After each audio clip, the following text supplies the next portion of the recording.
Welcome to the Under Construction Podcast with me, Martin Williams. Here we talk about how to build or rebuild your life one step at a time. Let's get to work. And welcome to the Under Construction Podcast. My name is Martin Williams. Don't forget to subscribe to the podcast. You may do so on Apple Podcasts, Spotify, YouTube, and SoundCloud. All the links to the podcast can be found at guidedexpressions.com/podcast with an S on the end. Today, I wanted to talk to you about this subject of not working for money. Now, that's going to come off pretty counterintuitive to a lot of people, and I can understand that because when I first heard that saying and that idea, I felt the same way, but I'm going to explain what I mean and what you should be working for. Now, when I first heard the term "don't work for money," it was from this book entitled Rich Dad, Poor Dad. And many of you may know about this book. You may have read it, may have heard about it. The author is Robert Kiyosaki. He is a big-time speaker. He is someone who has been a speaker for over 20 years. He also has gone into some personal development. And he's doing a lot of really cool things online. I really like him a lot. I don't agree with 100% of the things that he says, but he's pretty spot on about a lot of stuff. And he really foresees a lot of things that happen. He foresaw the stock market crash of 2008. He has foreseen a lot of what we're going through now as far as a recession and everything else. So for the most part, I agree with a lot of what he says. So Kiyosaki wrote this book about his rich dad and poor dad, and basically his rich dad, his natural father was a government employee, someone who had spent his whole career working for the government of the state of Hawaii. And he did everything that many of us were taught to do, certainly 40 and under, 40 and over, I should say. We were taught to get a safe, secure job, find a good job, and try to retire there if you can, but certainly work there as long as you can, so you can build up a pension and so you can enjoy your retirement and all of that. That's what most people, like I said, 40 and over, were taught. And there are certainly a lot of people under the age of 40 who were taught the same thing, especially if your parents and or grandparents went that same route. But what Robert Kiyosaki talks about, he says, that is really an outdated concept because, for one, a lot of companies don't have pensions anymore. They've put you basically into a 401k or a 403b, which means that your retirement goes up and down with the stock market. Now, you can obviously choose stocks that are less volatile, stocks and bonds that are less volatile than the actual stock market. Many advisors have said that if you tie your retirement to an index fund, that by the time you do retire, you'll be, fairly well off. That combined with Social Security, you'll do just fine. But my point in all this, I don't want to get too far off track here, is that, Robert Kiyosaki talked about his rich dad, who was basically a business owner, someone who owned real estate, someone who owned several businesses, and he ended up having a lot more money than his poor dad, which was his natural father, right? So Kiyosaki's whole book is basically about learning how to be more of an investor, more of a business owner, and less of an employee, because as an employee, your time is tied to money, okay? Now, most of us understand this. This is pretty simple concept. But the big takeaway from Rich Dad, Poor Dad is that the rich don't work for money, okay? The rich work for assets that make money, right? So you build assets, you build an asset, you build a company, you build a product, you buy a piece of property, improve it, rent it out, and that asset is what pays for your life, okay?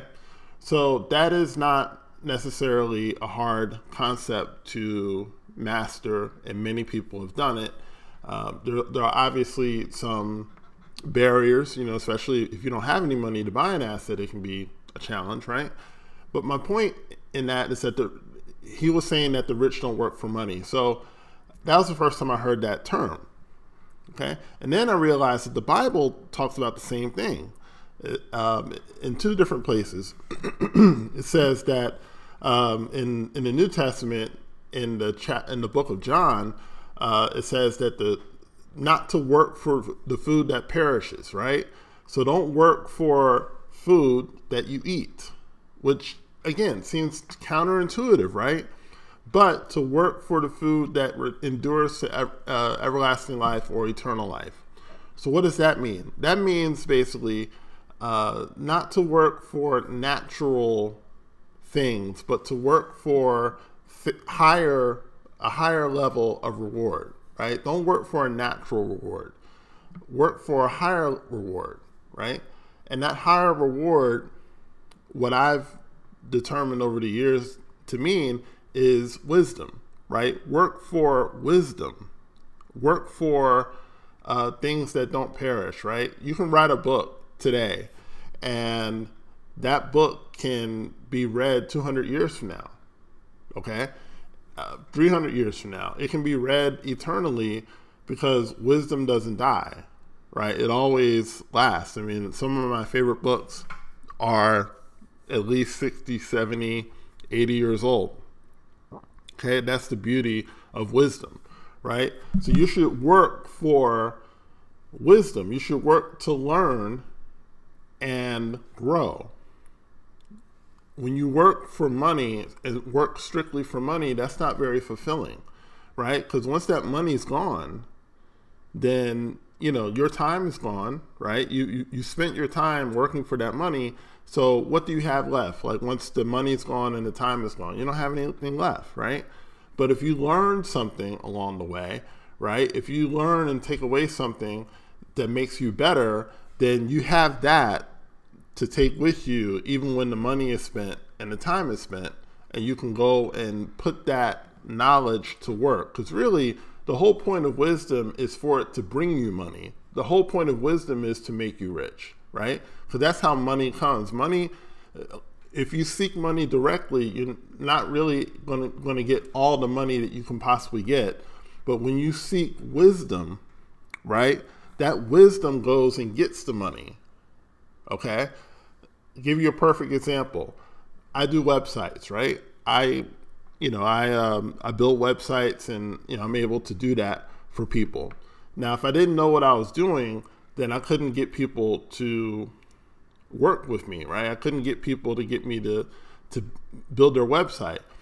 But the more that I build my websites, right? The more websites I build, the more things that I do, the better I get. And the better I get, the more of an asset it becomes, and that asset can go and get more business, right? You want to work with people that know what they're doing, okay? A person who's been in a business for 10 years and has learned more in 10 years is going to command a higher rate of return than someone who's only done it for 10 weeks or 10 days. Again, this is not hard to understand, but I think a lot of people make the mistake is that they go after money, or they go after like a natural reward instead of going after the wisdom. You want to learn everything that you can, even if it's at a job that you don't like. So you might say, well, I'm working at McDonald's, or I'm working at Walmart, or I'm working at the grocery store. I don't want to work in the grocery store for 20 years. And I can understand that. I can totally get that. But what can you learn at that grocery store that you can take to your next industry, right? You may want to change industries, but there's things that you can learn at that grocery store that you can take to the next stop in your life. But you got to determine, okay, I'm not working here just to get a paycheck. I'm working to learn something that I can take to the next station in my life. And that is the higher purpose, the higher reward that we should all be working. So a lot of people make the mistake is that they strictly work for a paycheck, or they strictly work to make it to next week. I've done the same thing. I've done it for years, but I didn't really understand the bigger picture. When you understand the bigger picture, and when you understand, okay, I'm not just here to get a paycheck, I'm here to, help this company further their mission and further their goals, but I'm also here to make myself better and to develop myself into the type of person that I want to be. And yes, you can do that at McDonald's. You can do that at Walmart, okay? Because no matter what job you work at, you've got to be able to manage your time. You got to be able to organize your task. You've got to be able to work with people. You've got to be able to communicate effectively, whether it's orally, or written communication, right? You've got to be able to handle a customer. You've got to be able to resolve disputes, resolve conflicts. All of these are skills that you can take anywhere, right? So it's all about thinking bigger than where you are now. Because you might look at your paycheck and it's like, man, I need more money, right? You might want to move into a better apartment. You might want to get a car. You might want to travel, especially, when the world starts opening back up, and, you might want to pay off some debt, whatever the case may be. But you've got to focus in on, what am I becoming at this job? What am I becoming at this job? What am I developing myself into? Because if you have poor work habits, somebody could give you a lot more money, but it's not going to really help you in the long run, because companies have a habit of not really keeping people around that don't have good work habits and good work skills. So develop those working skills where you are. And even more so, if you are working and you're looking to get into entrepreneurship, you want to develop your work habits really to the point where you can make yourself do the things you need to do, and you don't need someone to remind you, or you don't need someone to motivate you. Because when you're an entrepreneur, there is nobody motivating you. You're on your own, right? Everything is totally on you, and there's nobody standing over you telling you, hey, you need to make this podcast. Hey, you need to post on social media. Hey, you need to prospect. You need to complete this course so you can create something that'll bring some money in, right? You need to do all these different things. There's no one standing over you telling you to do that. So you've got to have that work ethic in you. So when it comes time for you to go on your own, it's just automatic. It's like, hey, let me get this stuff done so I can, move on to the next thing and move on to the next thing. It's almost like you become a machine. And, all of that is learned when you're working for, that little bit of amount of money, or maybe that limited amount of money, but certainly not all that you can earn. But you got to learn what you can where you are so you can get to where you want to be. So the takeaway here is, when you go to work this week, stop thinking about the paycheck. Stop thinking about the benefits. Stop thinking about all the things that you've been working for up to this point. Start thinking about the bigger picture. Start thinking about where you want to be a year from now, 2 years from now, right? If you want to be like totally independent, totally financially independent, totally on your own, what skills do I need to hone while I'm here at this job? Where am I slacking in time management? Where am I slacking in organization? Where am I slacking in motivating myself to do the things that I need to do? Focus, concentration, all those things. Just make a list. Be honest with yourself about where you're slacking off, and then start working on those things each and every day, and start perfecting that stuff. Perfect it while you're getting a steady paycheck, and you don't have to worry so much about selling a certain amount of product to pay the bills. So that's a lot of pressure, right? Once you get out and on your own and doing your own thing, you don't want to be trying to figure out those skills. You want to get those skills honed in now. So when it comes time for you to go out on your own, or when it comes time to get to the big boy job or the big girl job, you've got all this stuff squared away. You've perfected everything. Your time management is on point. Your organizational skills are on point. Your interpersonal communications are on point. Everything you need is on point, and you can just execute at the highest level. So thank you so much for tuning in to the Under Construction Podcast. My name is Martin Williams. Don't forget to subscribe, comment, like, share, and I'll talk to you soon. Don't forget to subscribe to the Under Construction Podcast on Spotify, YouTube, Apple Podcasts, and SoundCloud. For more information on Guided Expressions courses and products, go to guidedexpressions.com/products.